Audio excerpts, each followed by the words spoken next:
quiero invitarle, mis hermanos, para que abramos nuestras Biblias en Génesis 3:15. Dice así: y pondré enemistad entre ti y la mujer, y entre tu simiente y la simiente suya. Esta te herirá en la cabeza y tú le herirás en el calcañal. Las circunstancias en que fueron dichas estas palabras fueron cruciales en la historia de la existencia del hombre en la tierra. Primeramente, pudimos ver antes, si leemos a Génesis 1, 26 y 27, a Dios creando al hombre, y dice: entonces dijo Dios, hagamos al hombre a nuestra imagen, conforme a nuestra semejanza, y señoré en los peces del mar, y en las aves de los cielos, y en las bestias, y en toda tierra, y en todo animal que se arrastra sobre la tierra. Y creó Dios al hombre a su imagen. A imagen de Dios lo creó. Y dice Génesis 2, 15 al 17. Dice: tomó pues Jehová Dios al hombre y lo puso en el huerto de Edén para que lo labrara y lo guardase. Y mandó Jehová Dios al hombre diciendo: de todo árbol del huerto podrás comer, mas del árbol de la ciencia del bien y del mal no comerás, porque el día que de él comieres, ciertamente morirás. Y vemos en Génesis 3 desde el 1, dice: pero la serpiente era astuta más que todos los animales del campo que había Dios creado, la cual dijo a la mujer: ¿con que Dios os ha dicho no comáis de todo árbol del huerto? Y la mujer respondió a la serpiente: del fruto de los árboles del huerto podemos comer, pero del fruto del árbol que está en medio del huerto, dijo Dios, no comeréis de él, ni lo tocaréis para que no muráis. Entonces la serpiente dijo: no moriréis. Y dice el 6: vio la mujer que el árbol era bueno para comer y era agradable a los ojos, árbol codiciable para alcanzar la sabiduría, y tomó de su fruto y comió, y también dio a su marido, el cual comió, así como ella. Y aquella obra preciada que Jehová Dios había creado, que es el hombre, terminaba, estando los albores de su existencia, de ser enredada por el diablo y haber caído en la perdición y en la muerte. La Biblia dice muy bien que la paga del pecado es muerte. Es por eso que nosotros encontramos allí el decreto que Jehová Dios le dijo al hombre inmediatamente. Dice Génesis 3:19: con el sudor de tu rostro comerás el pan hasta que vuelvas a la tierra, porque de ella fuiste tomado, pues polvos eres, y al polvo volverás. Y el hombre creado para caminar con Dios para siempre, ahora tendría una corta peregrinación en la tierra y luego moriría. ¿Qué es lo que vendría después de eso?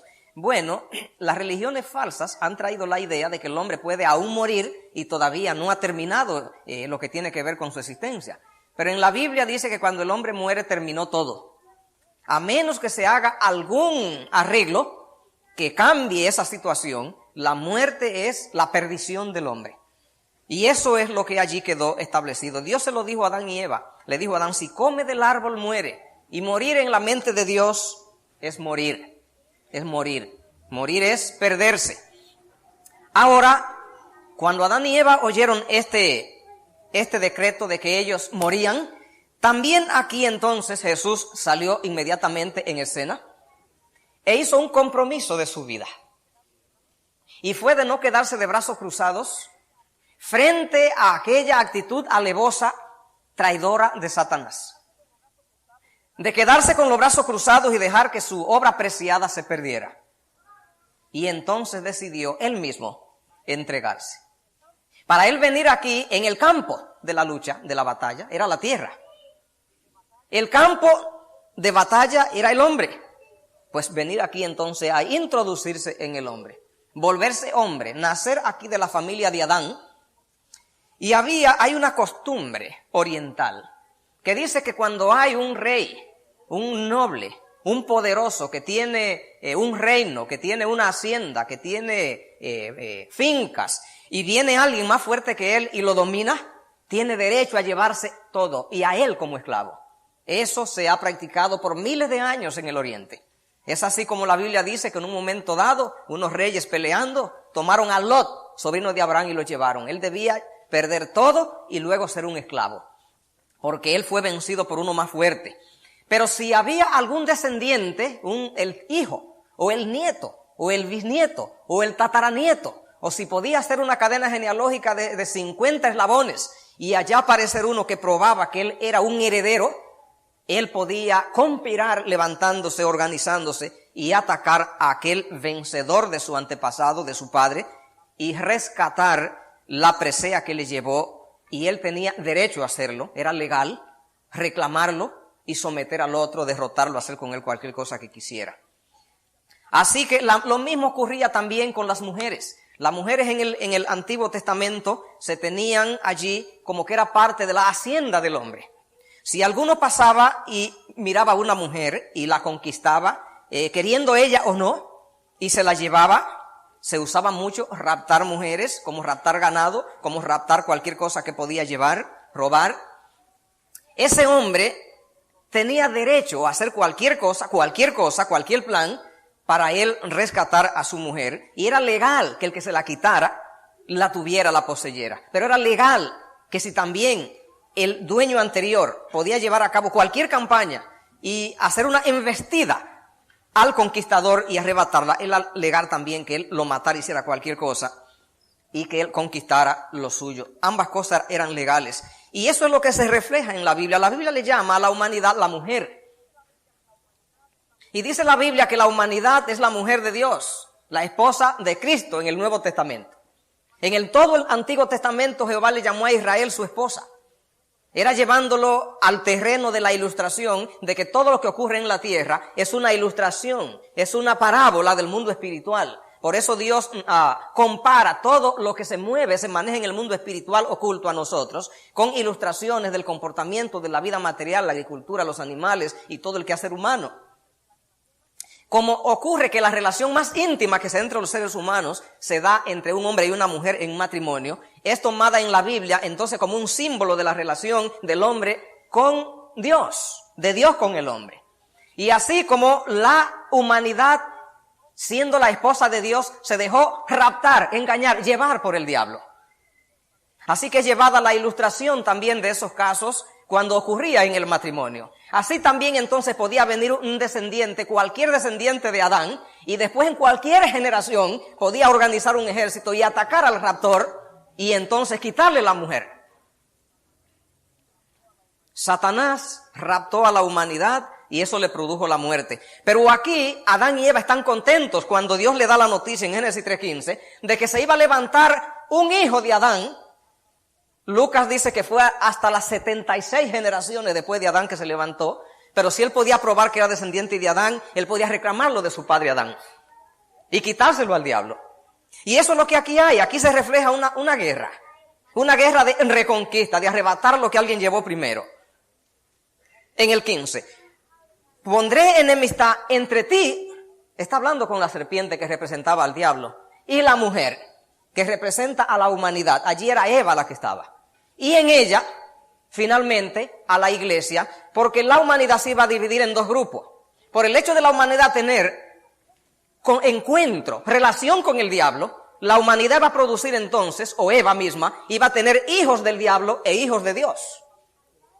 Eso ocurría con las mujeres en el pasado, cuando tenían que ver con dos hombres en pelea. Alguno la conquistaba, le decía a su mujer, venía otro y la raptaba y tenía hijos de los dos. Entonces veamos lo que dice a Juan 8:44. Evangelio de San Juan 8:44. Allí Jesús está hablando y hace declaraciones de lo que ha ocurrido cuando la humanidad ha tenido dos maridos. La descendencia de Eva, en ese caso Eva misma, su descendencia, la humanidad, la mujer. Allí dice en Juan 8:44, dice, vosotros de vuestro padre el diablo sois. Así que Jesús hizo saber que de la humanidad salieron hijos del diablo y salieron hijos de Dios.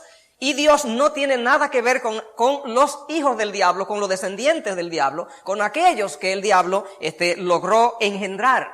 Dios no les interesa, Dios no quiere hijos del diablo con él. Dios está solamente peleando solo por los que son de él, por los hijos de Dios. Ambos iban a tener descendientes en la mujer. Así que entonces allí aparece en Génesis 3:15 que un hijo que vendría en algún tiempo que ellos no sabían, ese iba a venir entonces para prepararse y retirarse para pelear contra el que raptó, el que robó y quitarle de las manos lo que él consideraba que él era heredero de ello. Allí aparece la serpiente como representante del diablo y aparece la mujer como la que es la esposa de Dios y representante de los hijos de Dios en toda la historia hasta el fin. Y entonces Dios le dice eso: yo haré que haya una pelea entre ti y la mujer. Va a haber descendientes de los dos.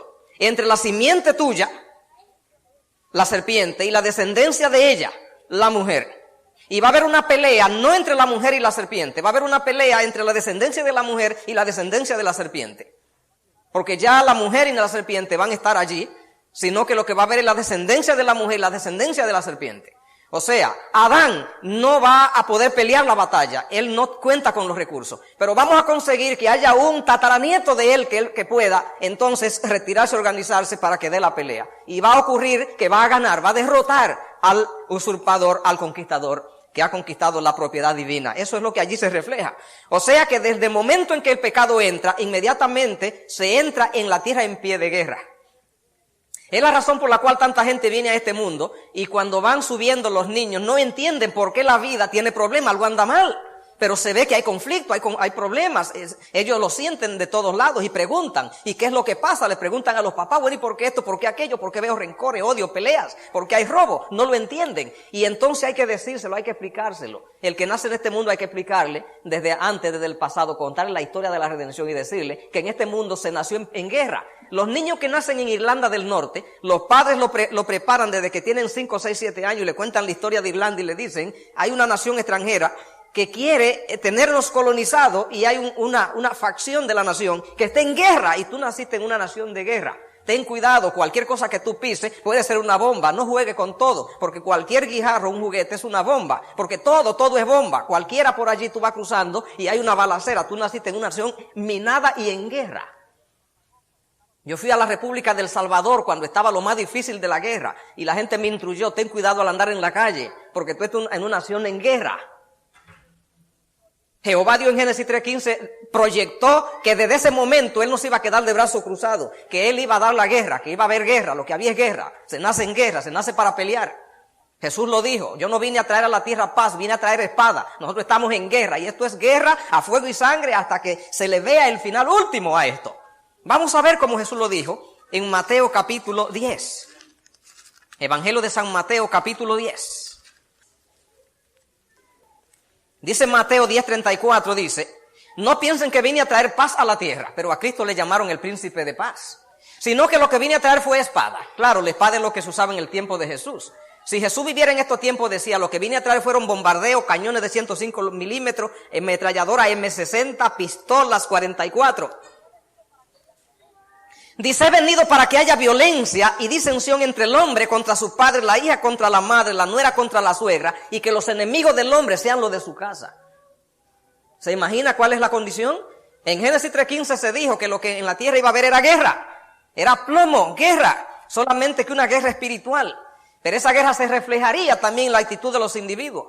Dios no tiene problema en que el esposo y la esposa no se hablen jamás y se dejen para siempre.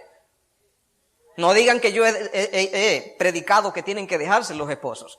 Pero he dicho que Cristo ha dicho: usted por salvarse deje a todo el mundo si le obstruye su salvación. Porque Dios quiere que la gente llegue al cielo, con o sin la gente, porque se está en guerra. Y el que no se salva, que se quede, es lo que dice el plan de redención. No titubee con el que discute si se salva o no, déjelo. Que hay guerra, Jehová Dios está buscando con pinzas los de él y lo quiere limpio, sin complicaciones, y que se quede todo el que no se salva, que no tenga nada que ver en el negocio, que hay hijos del diablo y hay hijos de Dios. Y hay una guerra, y en guerra no se tratan los enemigos, porque el uno puede traicionar al otro. No se les ponga fácil a sus enemigos, porque lo mata. Ore por su esposo, ore por su esposa, ore por su compañero de trabajo, ore por sus hijos, ore por sus familiares. Pero en el momento en que usted no puede hacer nada, déjelos. En el plan de redención no se pide titubeo, no se soporta. Se dice: usted entra al cielo, no pierda tiempo, que hay guerra. En guerra se mata o se escapa por vida. Eso es lo que dice Génesis 3:15. Así que vino entonces un tataranieto de Adán, un descendiente hasta las 76 generaciones, Jesús de Nazaret. Y ese es el descendiente de la mujer, para pelear con Satanás y los descendientes de Satanás. Con Satanás y la simiente de él. La simiente del diablo son los hombres malos que no abandonan el pecado, se identificaron con él.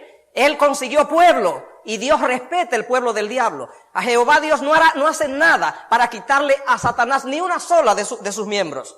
Jehová Dios solamente está invitando a la gente de él. Si Dios llevara al cielo a un miembro del diablo, sería buscarse problema. Por eso él no quiere verlo allí absolutamente. Le dice, apartaos de mí, obradores de maldad, a donde es el llanto y el crujir de dientes. Es lo único que tiene. Jehová solamente quiere a los santos con él nada más.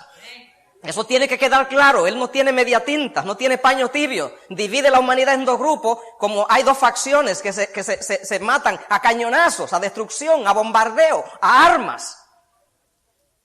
Mis amigos y hermanos, hay un conflicto en la tierra. Millones titubean pensando que no está tan agrio el conflicto, que se puede estar mediatizando con el enemigo. Y entonces despertarán tarde. Cristo vino a traer división en la humanidad. Vino a que los santos se aparten de los impíos, que no tengan nada que ver, porque hay una guerra. En Génesis 3:15, allí dice, pondré enemistad. Indica desde hoy reinará en la tierra la tirantez y el odio y la intriga. Porque yo lo voy a establecer. Porque desde que aparezca santos en la tierra y gente del lado de Dios, inmediatamente los hijos del diablo le van a hacer la guerra. Y en la historia de la Biblia aparecen los perseguidores de los santos. Surgió Caín, que no toleró a Abel y lo llamó al monte y le dio un palo, lo mató. Y eso allí empezaría hasta el fin. Una guerra entre los hijos de Dios y los hijos del diablo. Y la simiente de Dios es Cristo. Esa es la de Génesis 3:15. Haré que se levante, que la mujer tenga un hijo, una simiente, que pelee con la serpiente. Y que tengan una pelea, un duelo en la arena. Y que se desafíen y se vayan encima y se ataquen. Ocurre en el oriente cuando había una batalla. Las armas que habían eran generalmente espadas. Y cuando el espadachín estaba peleando con su enemigo, podía ser que hubiera serpiente. Hay muchas serpientes en el oriente en la arena. Y cuando una serpiente venenosa de esa, el espadachín defendiéndose pisa una serpiente y es mordido, inmediatamente él pierde la batalla. Le entra de un calambre de una vez y el veneno comienza a subir y los minutos que le quedan a él son pocos. Pero hay espadachines valientes que cuando sienten que algo le ha ocurrido, que lo picó alguna alimaña y él entiende lo que ha ocurrido, o el enemigo le ha dado un golpe que él siente que es peligroso, entonces él tira un golpe de muerte a donde ya no se cuida ni nada y tira como una estocada ya de moribundo. Y ocurre que muchas veces acerta con ella y en su caída mata al enemigo. Y eso es lo que allí dice. Dice, tú le herirás en las cabezas. O sea, la serpiente, la simiente de la mujer va en su caída, da una estocada agónica y mata a la simiente de la serpiente. Y ella estará sufriendo solamente una mordida en el calcañal. Porque la serpiente allí aparece como que peleará como serpiente. Imagínese usted un hombre peleando con una serpiente venenosa. Le tira con la espada y la serpiente busca para picarlo. Y allí dice, en un momento la serpiente va a morder, le va a dar una picada en el calcañal, porque allí es que muerde, y es venenosa, y ocurre que el hijo de la mujer va a caer, porque esa picada en el calcañal produce la caída. Pero en su caída, tirando una estocada, va a matar a la serpiente. Eso es lo que allí dice. Vámonos otra vez. Dice, enemistad pondré entre ti y la mujer. O sea, ya desde hoy mismo comienza la batalla, pero se va a dilucidar en el fin. Cuando aparezca la simiente de la mujer, que pueda ahora reclamar a la mujer las propiedades que representa la mujer y pelear con el descendiente de la serpiente que va a estar allá.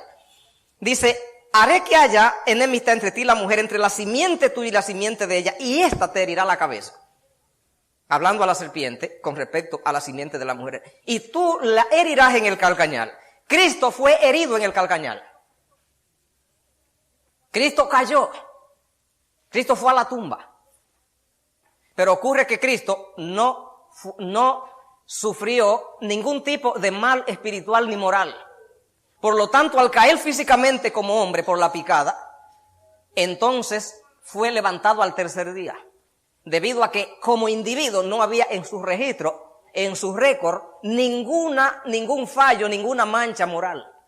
Por eso se le permitió que muriera como hombre, porque él debía sufrir la picada. Él vino como hombre, por lo tanto Satanás debe picar a todo hombre. Pero el problema es que algunos se levantarán de la caída y otros no. Y ahí se diferencian lo que son hijos de Dios y lo que son hijos del diablo. Porque los impíos no se levantarán de la tumba. Jesús se levantó al tercer día y llamará en su venida a todos los que fueron a la tumba, ya viviendo en él. Así que nosotros vemos allí el desafío. Jesús, desde que el pecado entró en el mundo, inmediatamente Él se entregó. Léase Génesis 13:8. Génesis 13:8 dice de la siguiente manera. Apocalipsis 13:8. Apocalipsis 13:8 dice así. Y la adoraron todos los moradores de la tierra, cuyo nombre no estaba escrito en el libro de la vida del Cordero, que fue inmolado desde el principio del mundo. Ese versículo dice mucho. Dice que desde el principio del mundo hubo bestia y hubo cordero. Desde el principio del mundo hubo gente que adoró a la bestia y gente que siguió al cordero. Y dice que el cordero fue inmolado desde el principio del mundo. Mis amigos y hermanos, desde que Adán y Eva pecaron, inmediatamente Jesús se entregó. Se entregó para ser garante de ello, para representar a una generación nada buena, sino mala, perdida, solamente para ponerse en el peso, en la balanza de ellos y correr la suerte de ellos, caminar en santidad, teniendo las victorias que ellos debían tener. Cuando Cristo vivió 30 años aquí en la tierra, Cristo tuvo las victorias que los santos debían tener. Cuando nosotros tenemos victoria como cristianos, nuestras victorias no valen delante de Dios nada. Nadie piense que gana mérito ni aun cuando vence el mal, sino que las victorias de Cristo son las que le dan entonces valor a las victorias del individuo.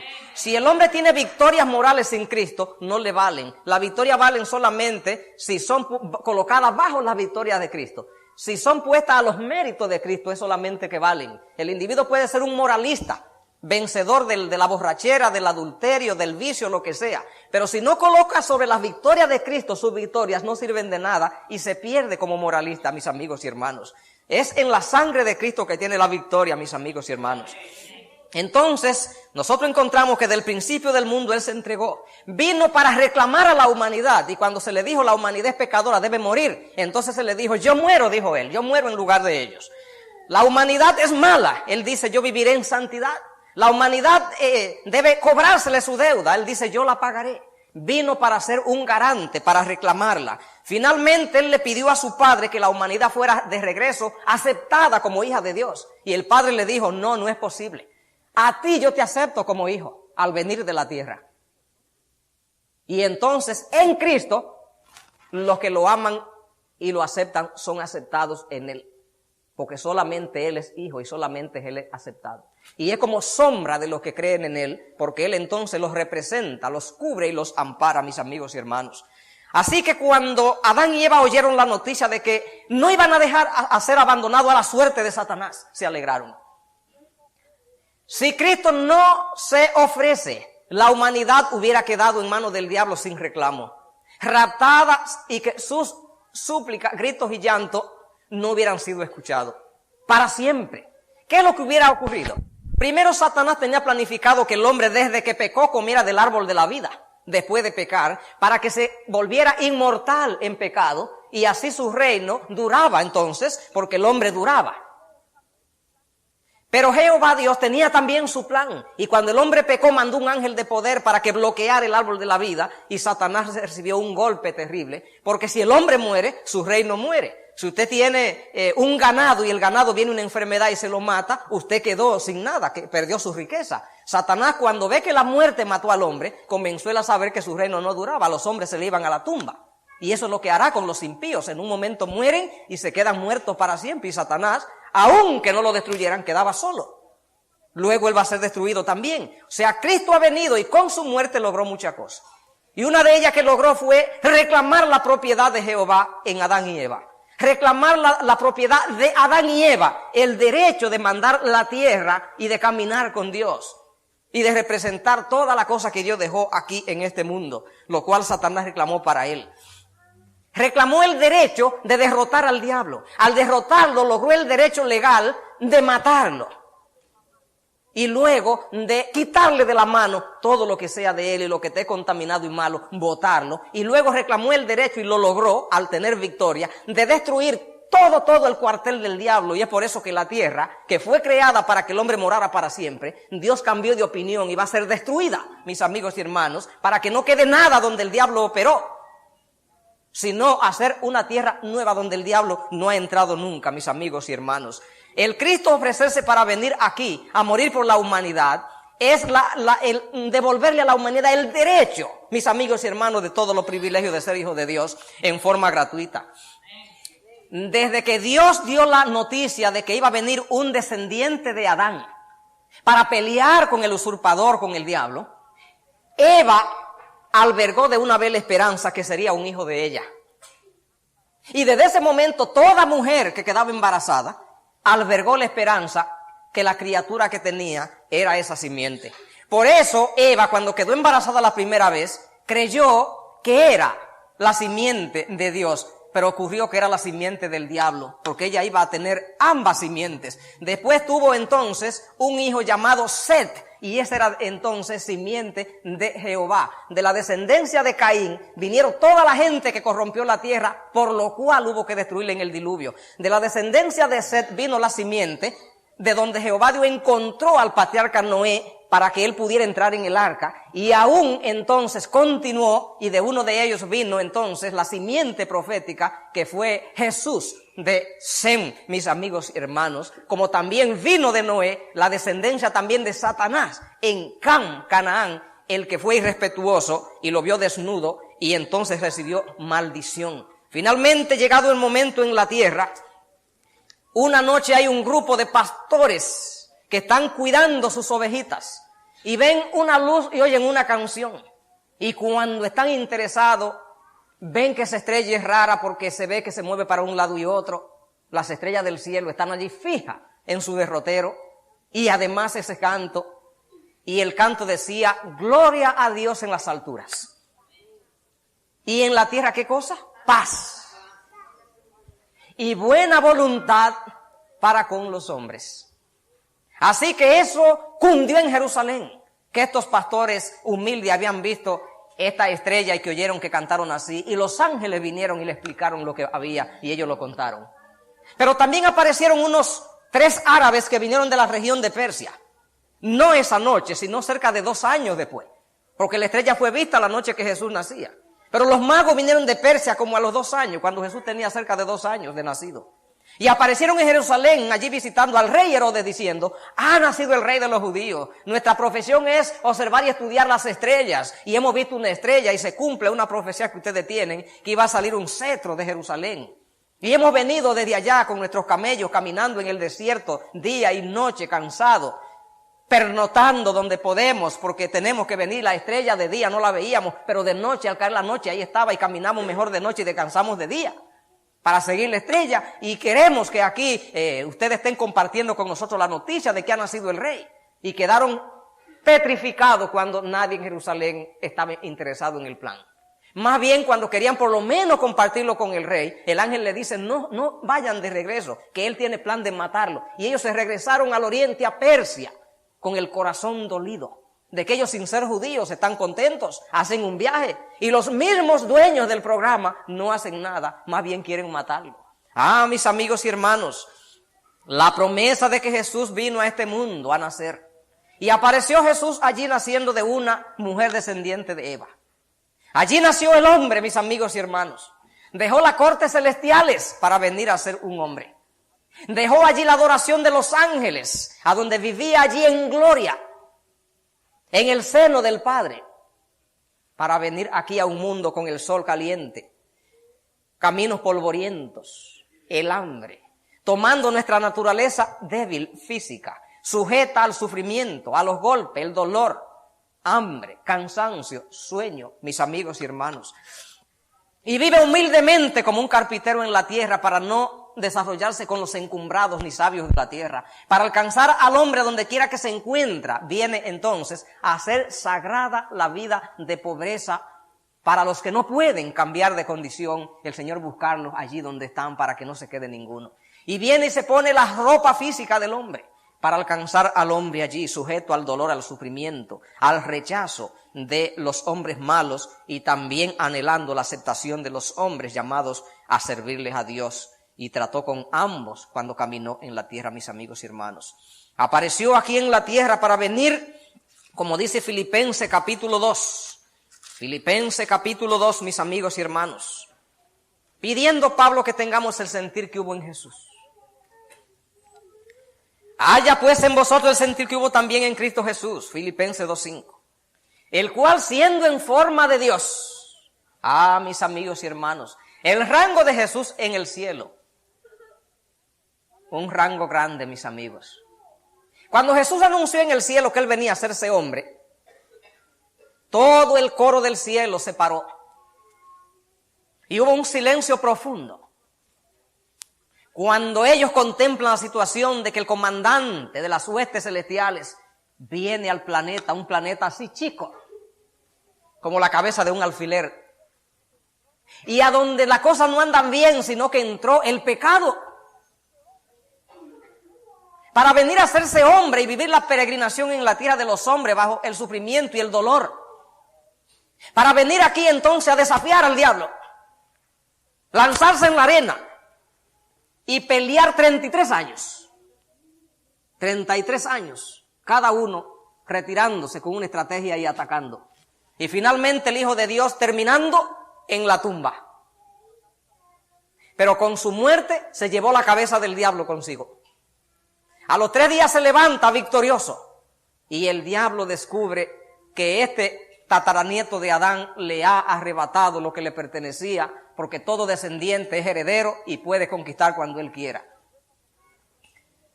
El Padre, cuando Él se presenta al cielo, le dice: mira, lo que has tenido en la tierra es victorioso, ganaste. Como hombre tú tienes derecho a reclamar lo de tu padre Adán y todo te lo entrego en tus manos. Tienes derecho a reclamar la humanidad. Tienes derecho a darle salvación y vida eterna a todos los que creen en ti. Tienes derecho a separar la humanidad y matar a todos los que no se envuelvan en tu plan.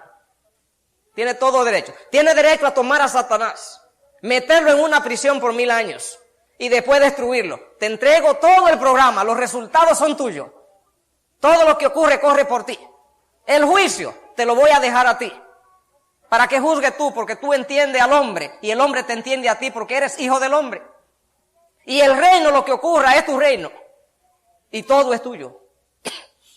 Así que dice aquí Filipenses 2:6, el cual siendo en forma de Dios no estimó el ser igual a Dios como cosa que aferrarse. Así que tenía un título grande.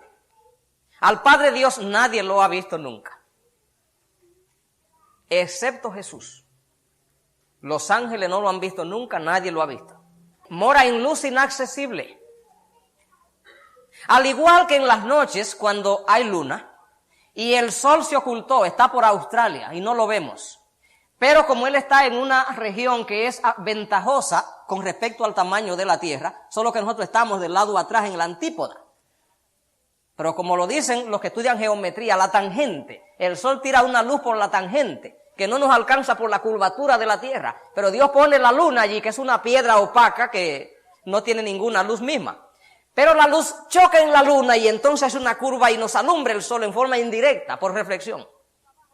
Así es Jesús.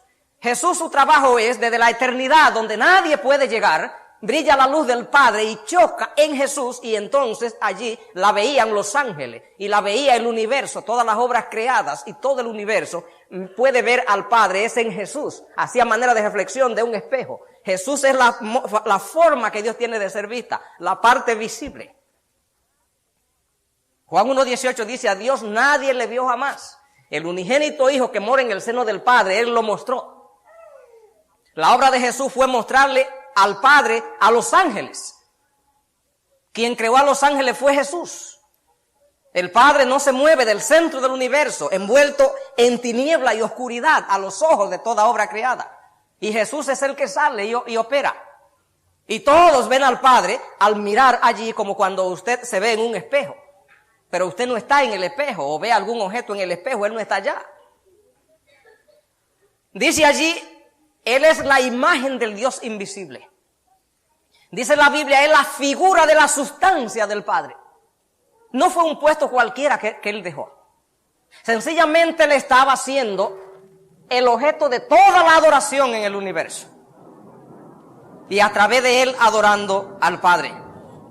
Así que dice Filipenses 2:7, sino que se despojó a sí mismo, tomando forma de siervo, hecho semejante a los hombres.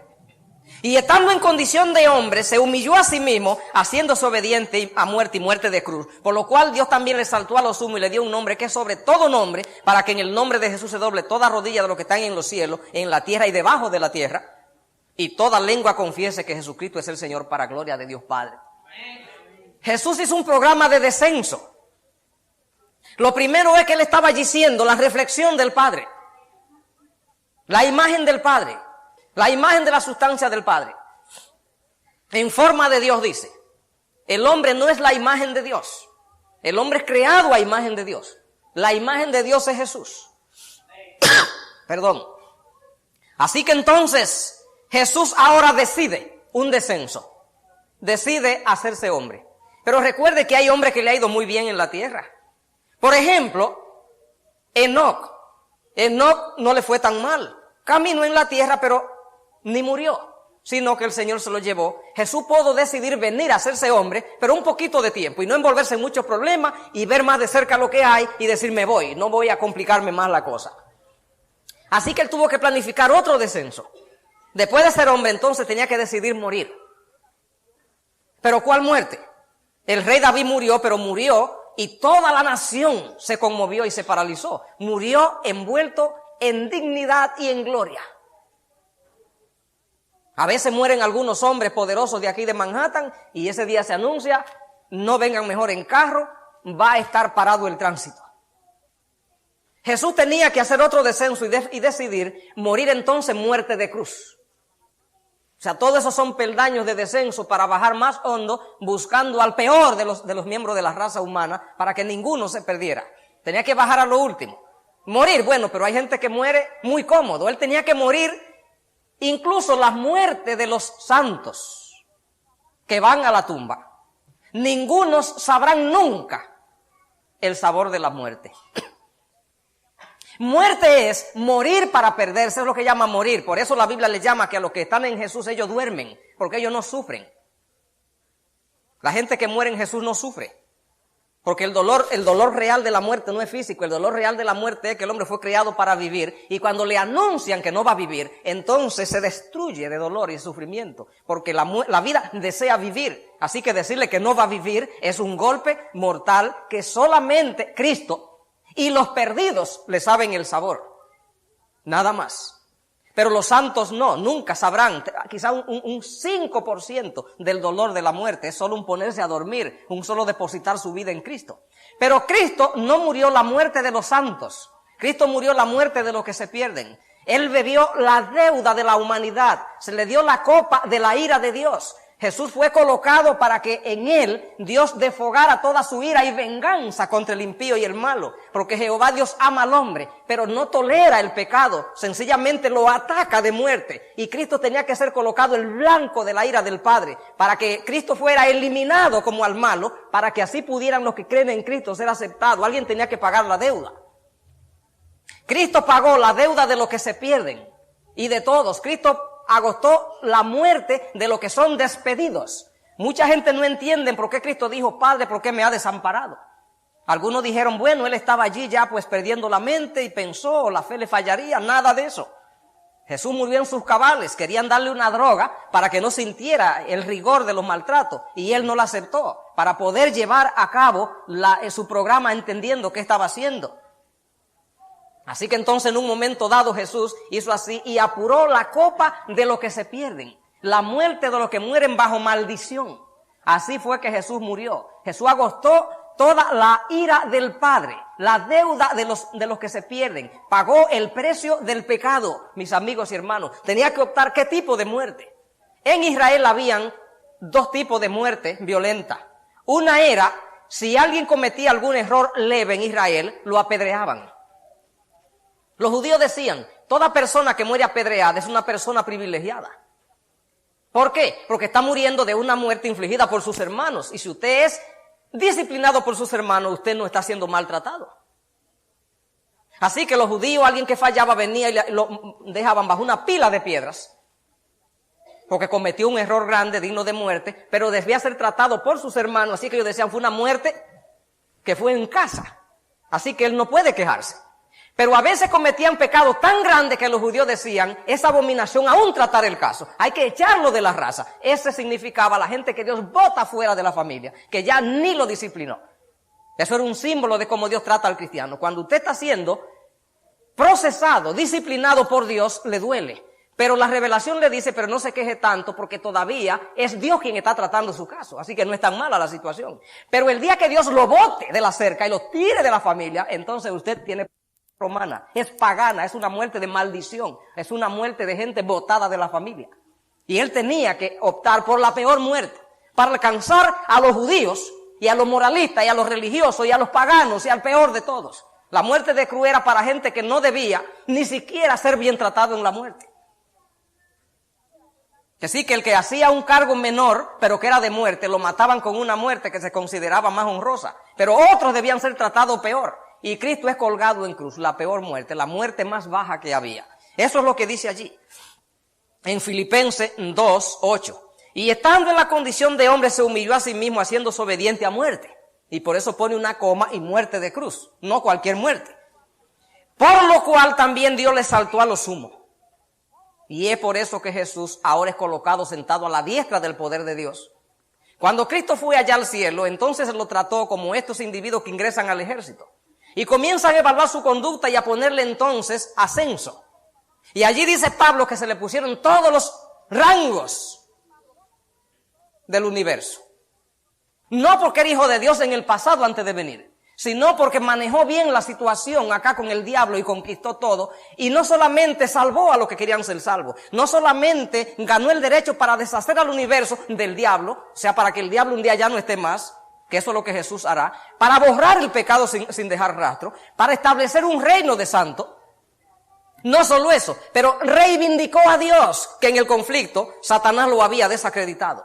Y todo entonces Él lo pone en orden y es restaurada ahora por causa de Cristo decidir en esta dramática decisión del venir a la tierra a hacerse hombre para devolver al hombre que quiere salvación, el derecho a la salvación, la adopción en la familia de Dios y traer de regreso la paz y la armonía en el universo y restaurar el reino de Dios como estaba en el principio. Y es la razón, mis amigos y hermanos, por lo cual el pueblo de Dios camina en esperanza, en seguridad y se siente seguro, tiene una esperanza, tiene un brazo de poder que le da apoyo en los conflictos y además camina con Dios. Porque Cristo vino y nos libertó y obtuvo un éxito rotundo y total. Solamente se pierde el que quiere. Cristo produjo suficiente victoria para que toda tentación y mal hábito y cadena y preferencia sea vencido. Solamente hay que ir de rodillas y decir, Señor, mira este mal hábito, el que sea, menciónelo por nombre, no me abandona. Sigo con este problema. Y Cristo dice, está bien. Y le echa mano a esa situación, ¡pam! Y le pone una victoria porque Él venció todo. Él no practicó esos pecados, pero en su naturaleza, si Él se descuidaba, ellos hubieran surgido. Así que Él no le dejó nunca oportunidad. Así que Él tuvo una victoria total como hombre sobre el mal. Y Él tiene esa victoria como en una cuenta de banco. Para cuando usted reclama vencer algún mal, cualquiera, no importa el que sea, Él de una vez le da una dosis suficiente y eso queda liquidado. Porque Él venció para redimir, venció para rescatar de la condición de pecado, venció para rescatar de la muerte, venció para rescatar de la religión renca, mediocre, para volverlo victorioso, venció para adaptarlo, para otra vez hacerlo, ser adoptado a la familia de Dios, a todo el que cree, mis amigos y hermanos. Que Dios les bendiga.